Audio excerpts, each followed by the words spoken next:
Hello everyone, welcome to Radically Loved Radio.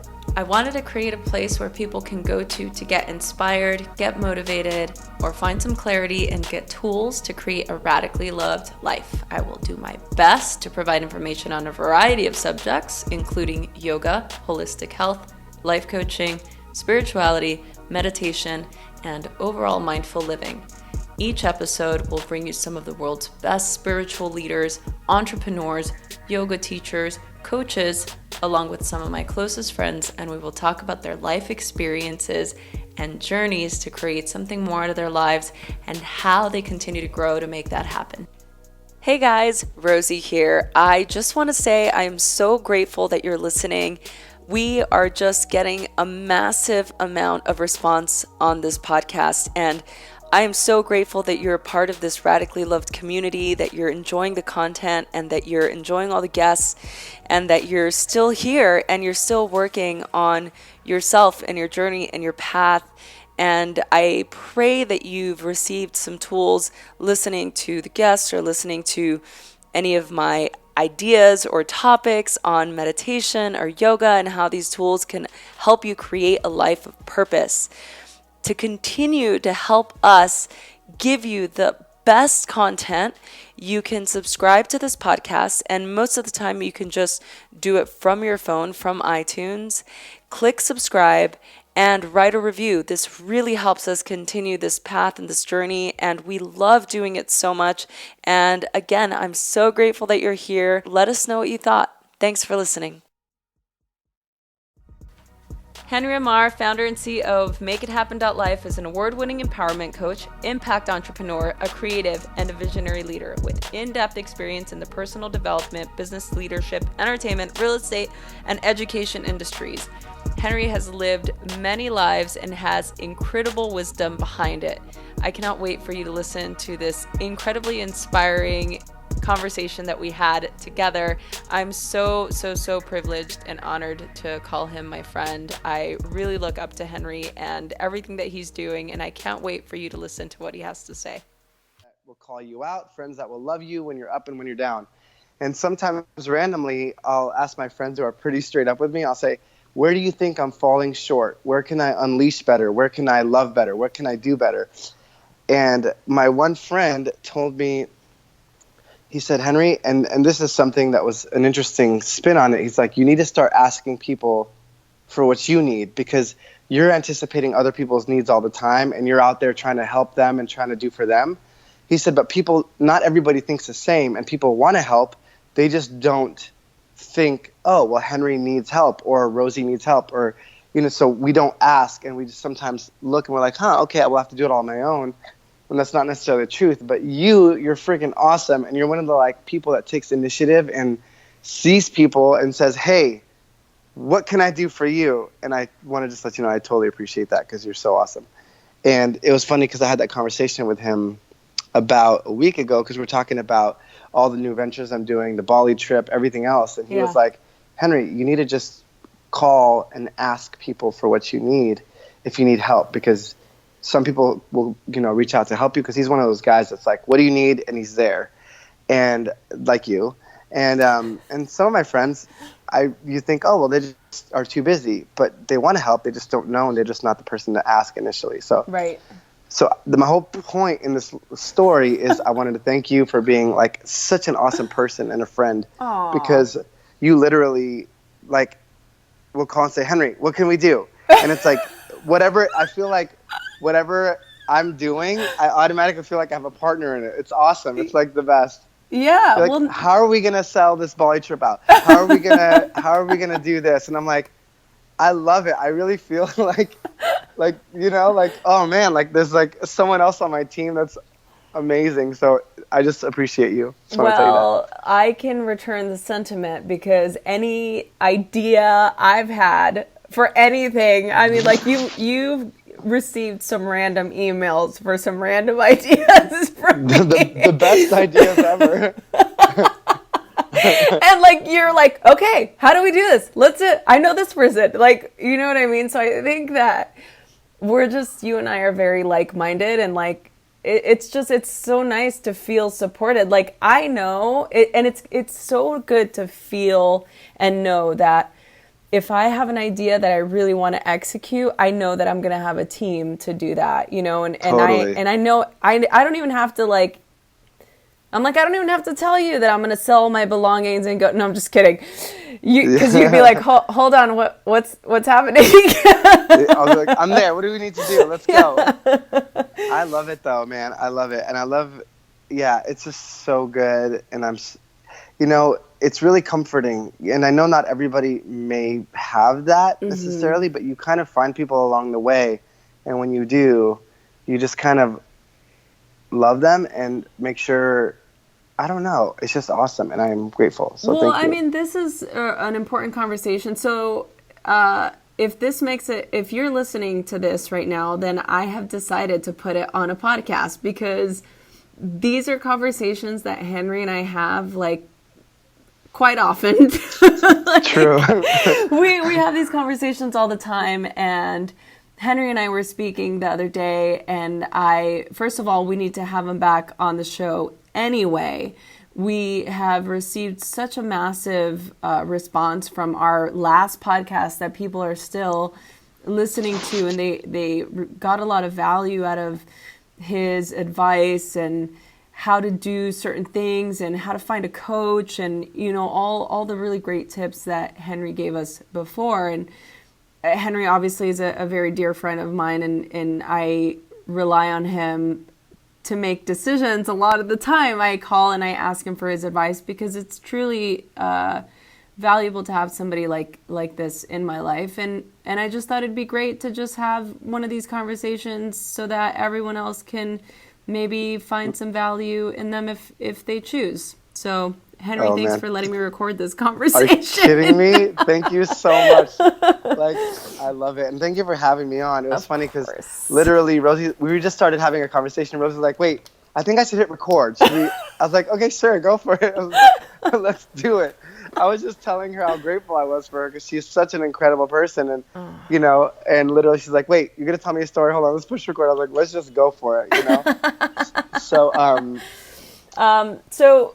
there are a couple of things that I wanted to get your take on. And one of which was, you know, there's been a lot of, you know, I'm on the road right now, I'm traveling, and you're always so sweet to check in to see how I'm doing. And you've heard the gamut at this point. You've heard it's going really great, and you've heard I'm having a little bit of a hard time right now. Totally. Which is everybody's life, right? Right. For sure. Exactly. And one of the things that I wanted to just talk to you about, I was having this moment just maybe like a week and a half ago. I always have a hard time when, you know, I'm trying to like make a decision about something that requires a lot of time and effort, you know, like maybe it's a website, maybe it's, you know, like a training, maybe it's like a trip I want to take.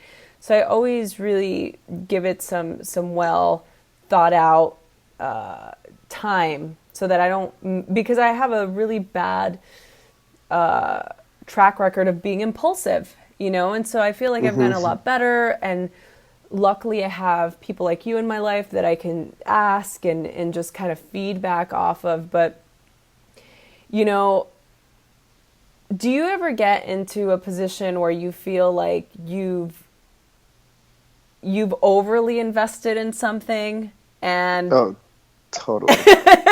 and then it kind of like derails all your other plans? You know what I'm saying?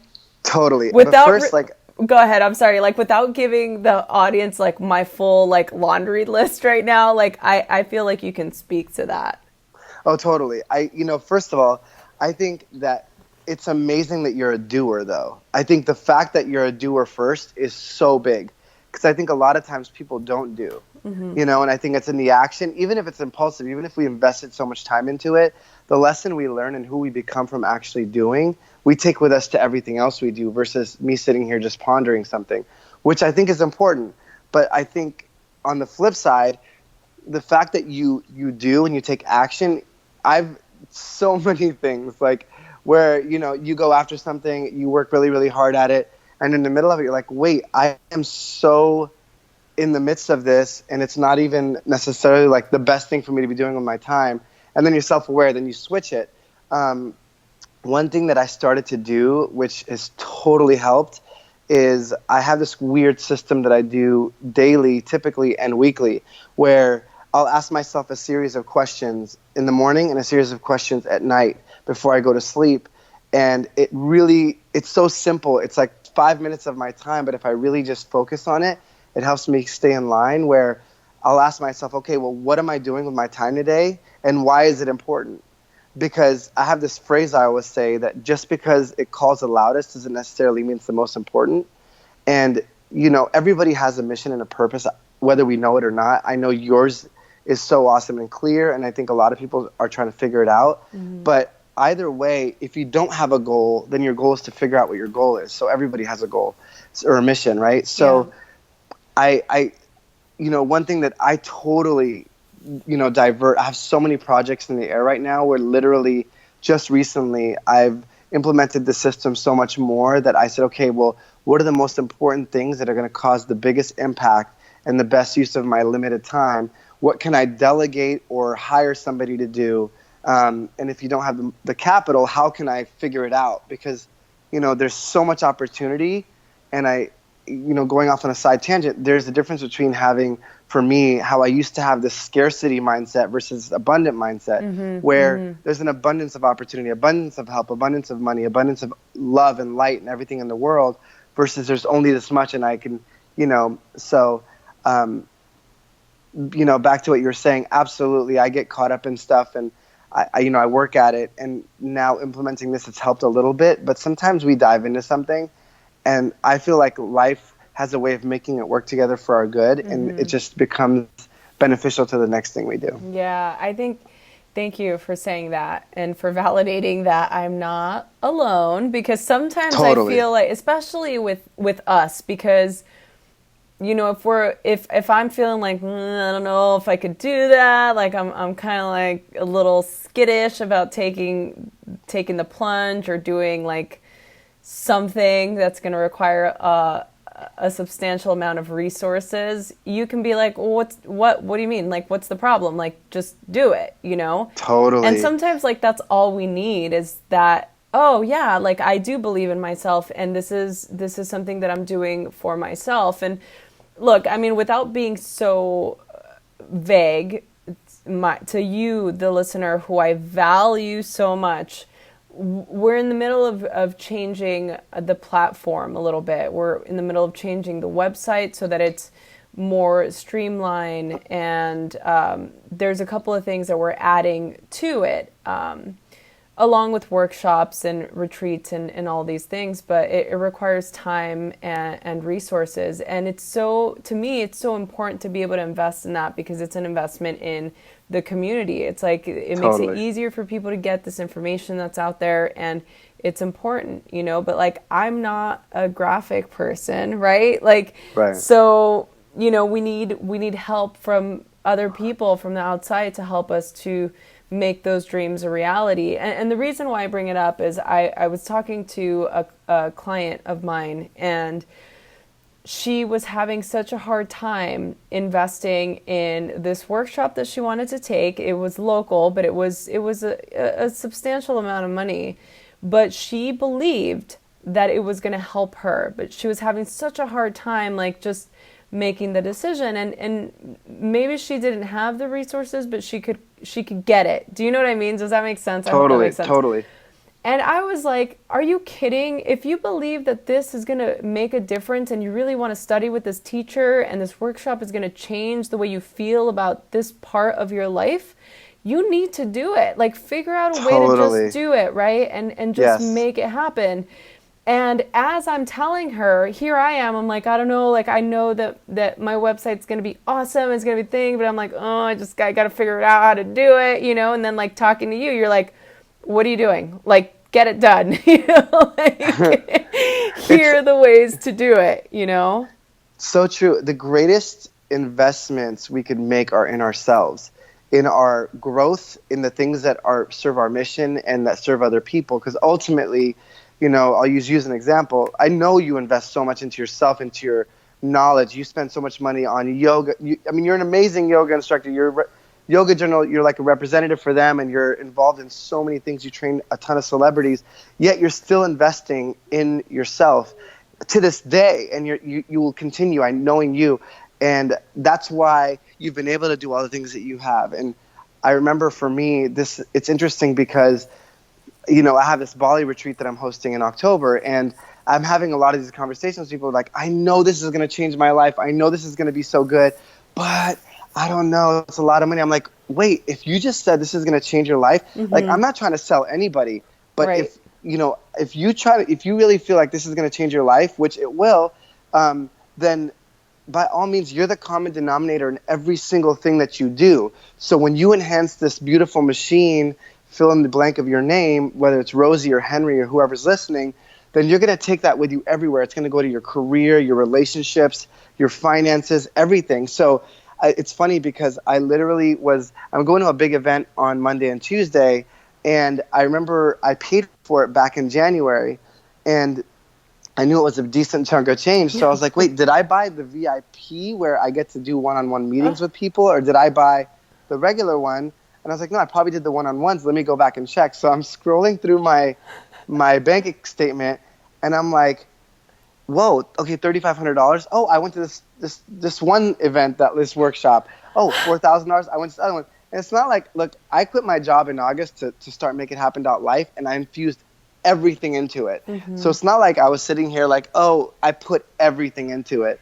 And so for me, I basically was like, oh my gosh, I've spent so much money on the growth of my spirit, my emotions, my mind, to break these things. Because everybody, even Tiger Woods had 3 coaches at his peak, right? And so back to what you're saying, absolutely. I think the greatest investment you could ever put into is yourself, because it's going to bless everything else. And it's scary when you're like, oh, I have to go face my fears, or I have to spend this money.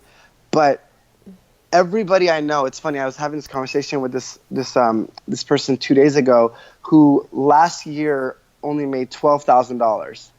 And she ended up finding a way to go to like a Tony Robbins thing, this other thing, invested in these coaches, and she found a way to do it. And this year already, in 6 months, she's already broken $100-something thousand. No way. Yeah. And she's like, Henry, like, it is because I decided to invest in myself. And, this is more of not just money. It's an investment of time into yourself, because how many times we run to work, run back, this thing calls us, this thing calls us. We just run. Yeah. And we don't say, I need to schedule time to rejuvenate myself, because when my well is full, I can give other people water. Or energy. How much energy do we stop and say, let me infuse some good energy into my life? Because most people that probably listen to your podcast are probably people that go out and serve so much and do so much for other people. And I'm not saying be selfish. This is actually the most unselfish thing you could do, because when you're in a high frequency state and you're living in this peak state of presence and love, and your machine and mind and body and spirit are elevated to such an extent, then you're going to serve the world, your family, your relationships, your finances so much better than whether you just sit there and just grind, so focused on this one little thing that we do. And I love this whole phrase. It says, don't be so busy working on your sandcastle that you forget to look up and see the sunset at the beach. And sometimes we just go so hard and we forget, wow, I need to invest energy and time and money into myself and my growth, because I'm going to take that with me everywhere I go. And I really say that I am who I am because of who I've surrounded myself with, what I've invested in myself in. And it's just continually working on this machine named Henry. And now we're here. And hopefully a year from now, you don't even recognize me, because I've grown so much. No, I love that. I'm quite curious to get your take on something that I'm actually thinking about right now, and I want to just hear what your thoughts are. People can get very weird about money, right? When we talk about money or making money or lack of money, like, there are some people out there in the world that have a really hard time with it, especially in the world of that I'm in, like in the world of yoga or spirituality or self-development. Do you think, what do you think about spirituality and money, and like people say that having money is not spiritual? Some people say that having money is spiritual. Like what is your take on that? I'm curious. I think, for the most part, some people that say that, oh, I just want to go impact people and I'll do whatever it takes. Mm-hmm. Yeah, you could have an impact without money, but what if there's an abundance of money in the world? And that's the one thing that a lot of people don't recognize. There's opportunity everywhere. If you told me right now, I like, I don't know, wood, you can go find a way to make money off wood or whatever. I'm just looking at this chest in front of me. But, so there's an abundance of money out there. But what could you do if with your heart and your mindset, if you had unlimited resources or an abundance of resources at your disposal? If it's yoga, how many people can you impact with yoga, whether you market better or whether you build a really cool facility, or that dream that you have in your heart that you really want to help people with, whether it's helping young people, going to help prisoners do yoga, creating programs, whatever it is. To me, money will reveal your character, and then you could modify from there, right? But if you're a good-hearted person and you want to do good in the world, it is almost, and this may be controversial, but it's almost an injustice to the world for you not to go and maximize who you are and get the resources you can get to give what you can give to the world. Yeah, you don't necessarily need resources, but the fact is you can do a lot more with a great heart and resources than a great heart alone. Mm.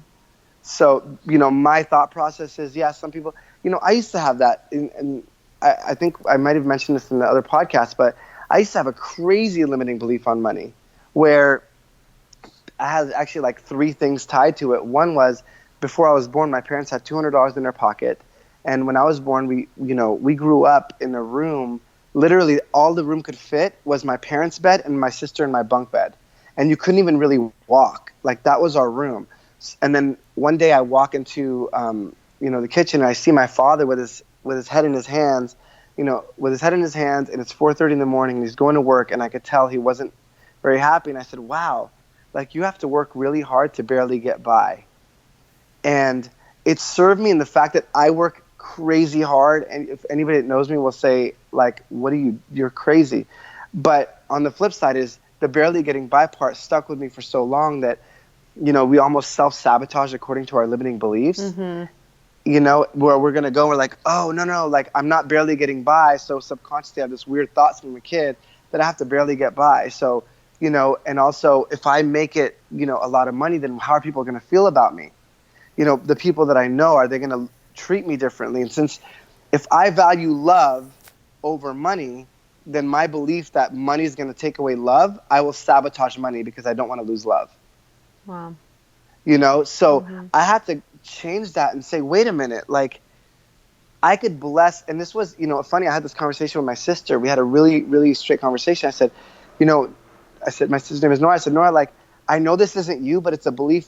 It's a false limiting belief that I have, because I have this phrase, just because you believe something doesn't mean it's true, and I told her I had this false belief, like, if I make money, then, our relationship's going to change. And I said, that is so not true. And I said, because if I had more money, then I could do so much. I could do so much for her. My heart's not going to change for her. My love's not going to change for her. But I could do that, and she's not going to feel differently. Maybe I'll go on more trips with her, and we'll get closer. So I had to shift that like, reframe that in my mind, because I was trying to see, okay, well, where am I self-sabotaging? Because I have these crazy financial goals, because I have crazy impact goals. And I know that resources are going to help me reach the world at a much broader scale than not having the resources. So I went through my heart, and I said, okay, well, when I say abundance of money, do I feel an expansion or a contraction in my spirit? Like, if right now we're talking about money and someone's like feeling like, oh man, and they feel that weird feeling, then it's going to be really good to address those limiting beliefs of what they are, because the truth is you can impact the world on a very high level, and your heart's not going to change with money. Hopefully not. And if it does, get self-aware and change it right back, or elevate yourself. So I had to go through and reframe all these limiting beliefs about money.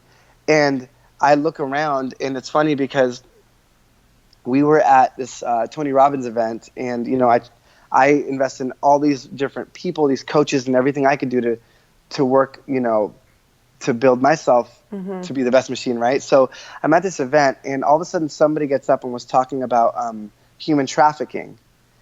And all of a sudden Tony's like, hey, you know what? I have an idea. Let's go out, and I will put up exactly the same amount that everybody in this audience will donate to this Operation Underground Railroad. And the audience raised that day, there was about probably like 4,000 people. We raised probably like $100,000, and then Tony put another $100,000 on top of that, of his own money. And I was like, wait a minute.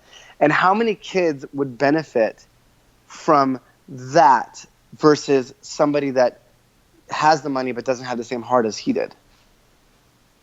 So he was able, and I looked, I was like, wow, he's able to bless so many kids and youth because he was able to do that. So long story short, absolutely, I think that money doesn't make you more or less spiritual. It just enhances the mission that you have in the world. Yeah, no, I totally agree with that, and I think that just, it's reminding me of that conversation that we had when you were at the house, about this particular topic and limiting beliefs and that type of thing. And I think that, it's actually something that I just recently had a conversation about the same thing, doing things that are scary, and like you and I talk about this all the time, because it's scary. Like, there are some things that are really scary, and totally. I think that we're in such a line of work that focuses a lot on the power of positivity, the power of abundance, the power of having a positive mindset and really changing those negative things around, that we forget that it is important for us to go into that dark side and for us to experience those feelings, because we don't want to bypass that and not confront it, like, I think it's totally. Do you know that one of the most, like, I can think of, and I want to know what yours is too, since we're having this conversation, like, one of the scariest things that I ever did was leading my first international retreat, because not only was I not going to be in the country, but in my country, obviously, like, I was going to a foreign country, and I was going by myself, and I was going with a group of people whom I didn't know everyone, and everyone had invested a lot of money, and I was so afraid of not providing enough value as a host, like, I was nervous. I'm like, these people have spent so much money on flights and resort and this retreat, and I had so much fear. And it literally, I remember, so this happened not that long ago, and mind you, I'd done other retreats, right? But for some reason, this one was particularly scary. And of course, what happened? Like, everything that could possibly go wrong went wrong. Like, not only did my oldest Frenchie pass away, while I was not home, I was in LA, and Tori and my pups were in Portland, and I was getting ready to go on this flight, and then I got food poisoning on the flight. Oh, man. So I arrive, and I'm just like totally sick and completely devastated. And now I have to, like, get it together for this incredible group of people that have just come all this way. But it was the most confronting thing that I've ever done as just a person. Just that fear and, like, just not knowing, like, what was going to happen. And I won't go into the details of it right now, but there was a lot of things that didn't work out. There's a lot of things that went wrong, and you know what? I learned a lot. But I'll tell you right now, like, after having that experience, there's nothing that will shake me. Like, love it. Because do you know what I mean? Like after that, I'm like, oh, any retreat that I do from here on out after that, if I can survive that, like I can survive anything. And not only did you survive, I know someone that was a part of that retreat, and they said it was like unbelievably life-changing. So for you, it seemed like it was crazy, and you still created like this life-changing retreat despite the fact that you were like sick and devastated. So now that you're like totally not sick and not devastated anymore, like I'm sure it's like times a million. But literally, I was talking to somebody that was a part of it, and they said it was unbelievable. Oh, that's great. Well, that's awesome. That's good to hear. And look, every single person that was there had no idea, knew that obviously that something was going on because of my dog. You know, I'd get upset at sometimes, but like it wasn't. I was there to lead this, and it's what I do, and it's what I love to do, and I did, and I did my job, like. But it was like it was scary, and I know that a lot of people that attended that retreat also had that fear. They had never been in this foreign place before, and it was something truly special. And I'll tell you something, like being in a place of fear and not knowing with a group of people who are in that same state can really create some magical things.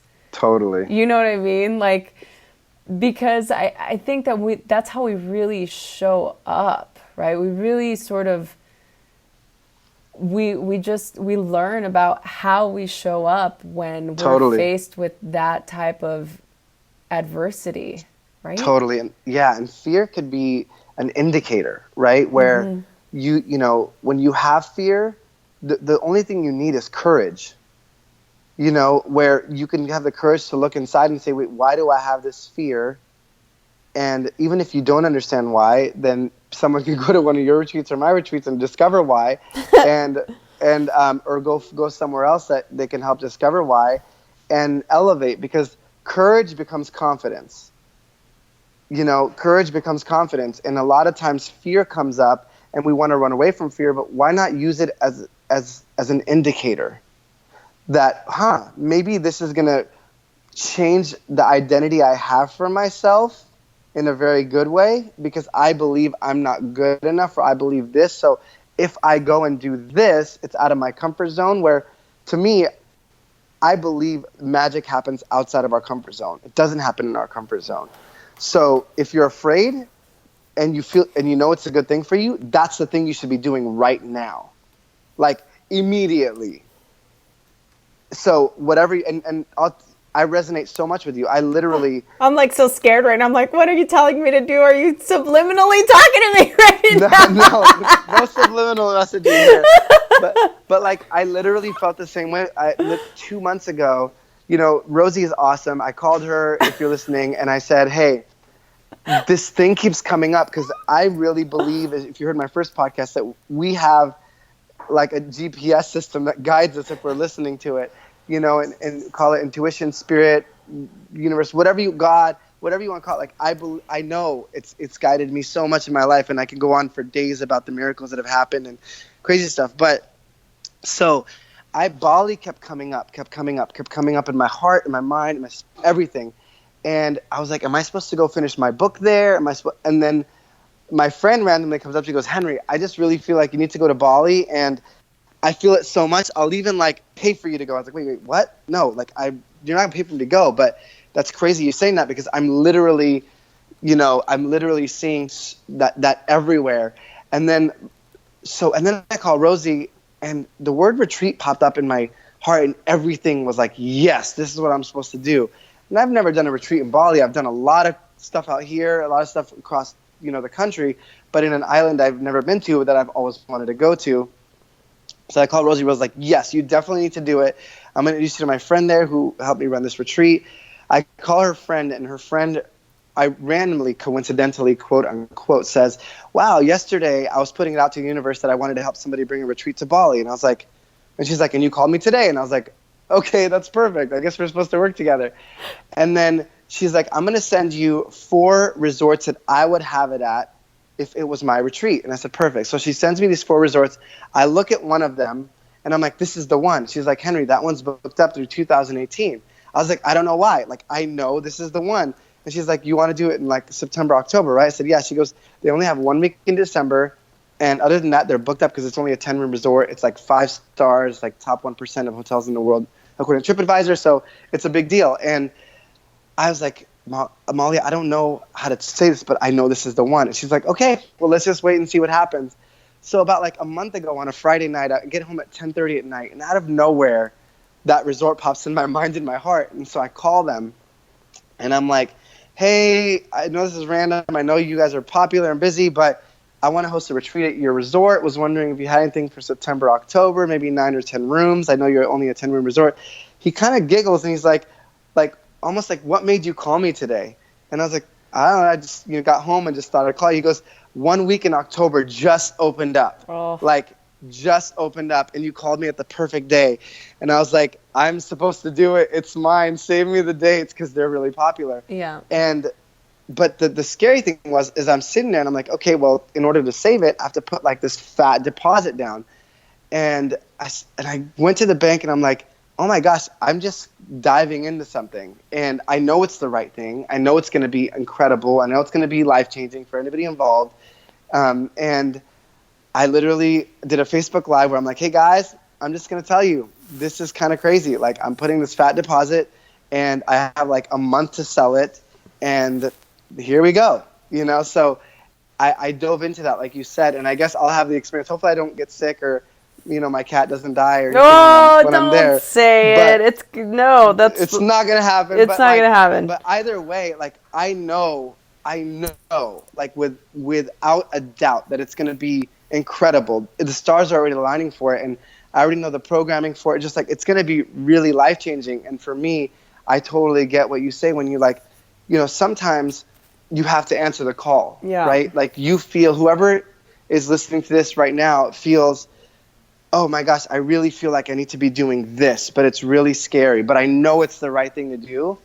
Then that's the thing that we need to be doing, And so I totally get it. Like I was totally different for me, totally different. And yet, I know it'll be awesome. So, long story short, I couldn't agree with you more. I think that if anybody's listening, the question to ask is, what has been calling me for a really long time? What is that thing that I feel is right so deeply in my soul? Mm-hmm. And there's this question I heard, and it's so good, and this would be the question to answer. What does your soul want that your mind doesn't? Oh, wow. And my friend told me that, and I was like, whoa, hello. And so what does your soul want that your mind doesn't?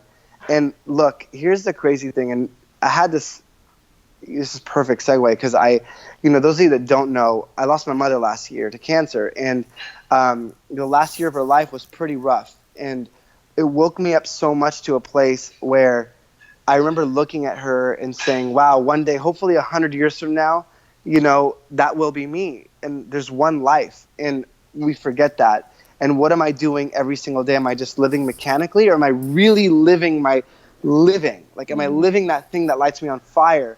Am I doing that thing, and when I'm done with it, I'm not drained, but I'm actually more energized? Because a lot of times we do those things that drain us versus things that energize us.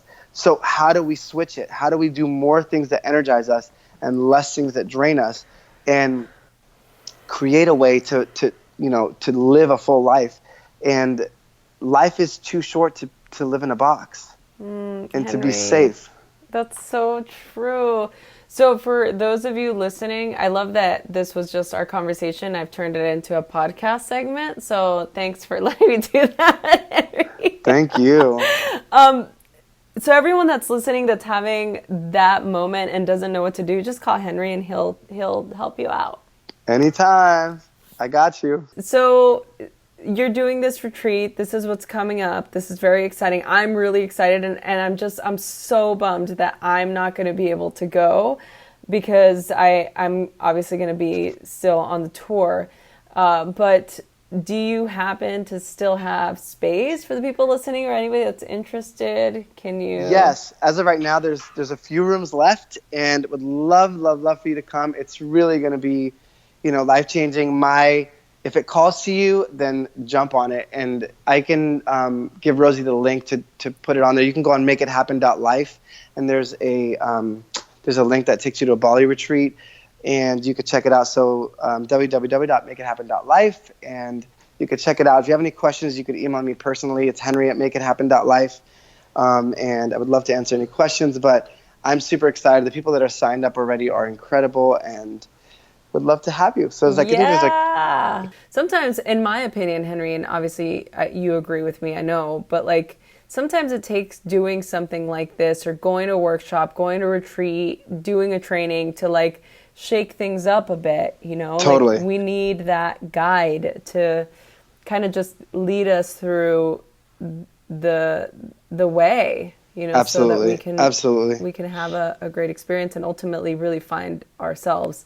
Henry, thank you so much for letting me record this conversation. Oh my gosh. No, thank you so much for having me. And I'm just like super grateful for your friendship and for who you are, because, you know, you're a good example of the thing that says, you know, when you go live out your dream, you give other people permission to do the same.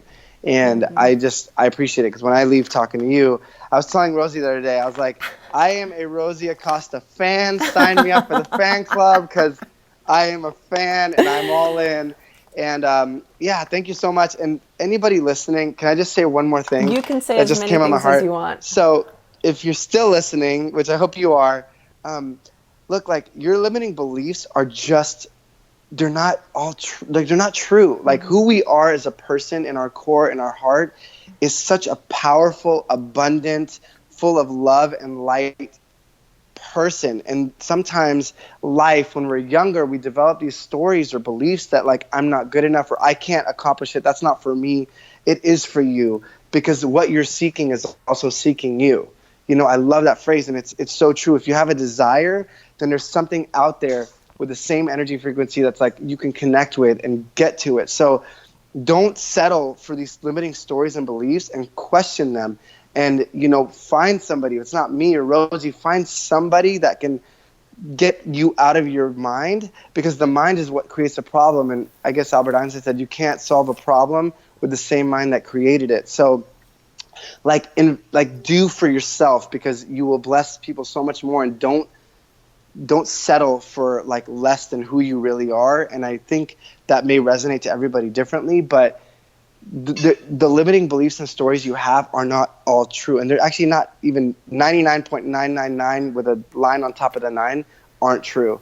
And, you know, I just really believe that we sell ourselves short, and it's one life. Like, fully live your life and start today. Don't wait. Like, take action and learn to take action, and your comfort zone will grow. Your life will expand, and you'll just learn to wake up more excited and be energized throughout your life. And not saying you won't have trials or problems, but you'll confront them so much differently. You'll thrive in them versus get beat down by them. So, you know, just want to share that, and just know that, like, everybody here listening has a special gift for the world, and they will give that to the world when they're living in their highest and best self. Oh, Henry. Now everyone knows why I call Henry as much as I do. Oh, man. Thanks, Henry. Thank you so much. Before I let you go, what do you radically love? Oh, man, that's so beautiful. Well, this may sound really cheesy, but I radically love love. Like, I love when people are living in a state of presence and love, when you see something, like, see someone, loving themselves, and not in an arrogant way, but genuinely having love for themselves and being nice to themselves. And also people genuinely being selfless for other people. And I love the power of choice that we have, because sky's the limit. We could just choose what we decide in life. And those two things are the first gut instinct and the first thought. So I just said them. Oh, Henry, thank you. Thank you so much for being on the show, and for literally letting our conversation turn into a podcast segment. You're the best. Oh, man. Anytime. Thank you so much. And Rosie's the best. I'm a fan. Oh, we'll start a fan club. Sign me up. Hey everyone, I hope you enjoyed this episode. I am so excited to continue to do this. Please share this with your friends. Email us, message us on Instagram at Rosie Acosta, or on Twitter at Rosie Acosta. Subscribe on iTunes, write a review. We love doing this, so please help us continue to keep this podcast going. Thanks for listening.